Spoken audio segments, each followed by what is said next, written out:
Grupsh leans back against the wall of the main hall and yawns.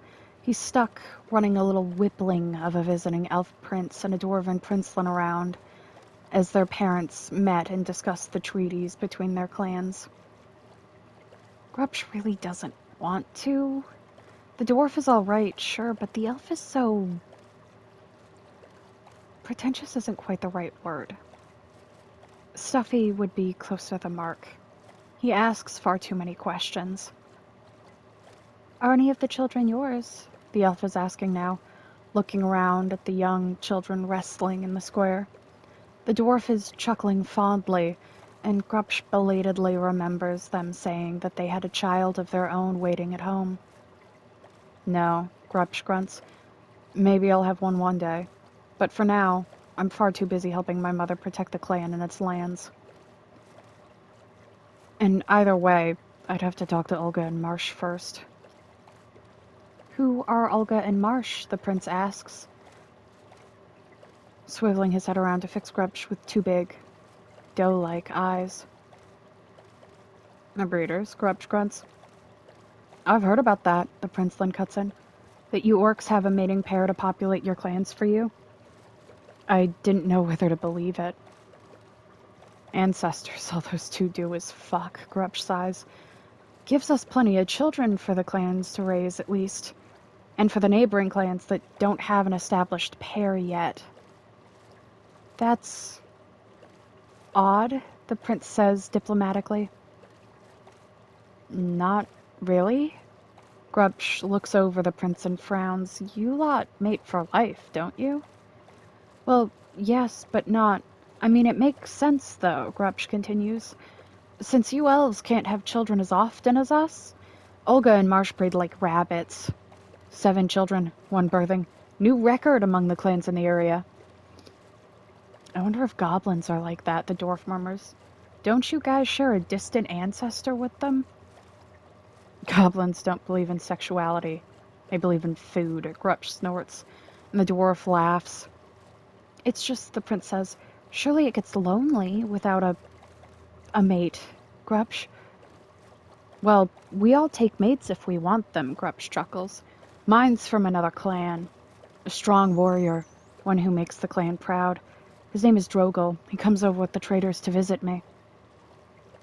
Most of 'em are gay, lad. The dwarf barks, motioning to a pair of orc women standing nearby, also watching children. Don't really care what's between your legs, long as you're strong and muscly. The elf tilts his head, pulling a face. Well, I mean, they're gay elves, you know? My staple hand's gay. Oh, sure, everyone knows somebody, the dwarf chuckles. I'm gay, the elf says quiet. 5 gold says he's kissed the stable hand, Grupsh whispers to the dwarf.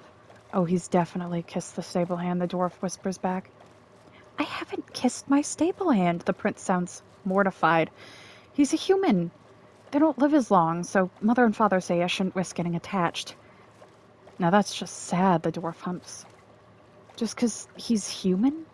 Well, also because my betrothed would be upset, the prince mutters, but I don't really like her much anyway. I'd much rather be betrothed to the young merchant that comes through every few months with strange magical artifacts. He's prettier than my betrothed. Is he now?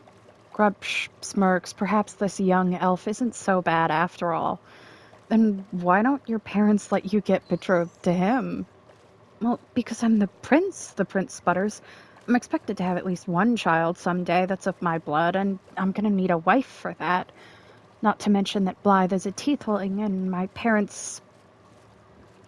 I love them, but they're a bit old-fashioned. They don't mind tieflings, but their only heir isn't going to marry one. The elf looks sad now, and Grupsh frowns. An idea is forming in his mind. This wouldn't happen to be the Blythe, the tiefling of somewhat famous renown that trades rune stones, among other things. The very same, the elf sighs. His eyes sparkle like gems. Give me a moment, friends, Grupsh mutters. He hurries back into the main hall and approaches his mother. A word, he asks, a winning smile on his face. She frowns, but his mother does seem to recognize something in his face. After he explains the situation, she smiles. Well, that was a subject I was trying to broach, but this could be fun. I can work with that. Thank you, my son. Grupsh smiles at his new friends as he rejoins them outside. Blythe is technically a member of our clan. We found him abandoned to the south of our lands and raised him. He's back through every 2 weeks or so. My mother should be able to do you a little favor, Elfling, though she may have to spin this a bit to avoid putting you in any trouble, Dwarf. You really would do that? The elf looks a bit teary-eyed, and Grupsh almost regrets meddling until the elf bursts into a bright grin. Oh, my thanks, great orc.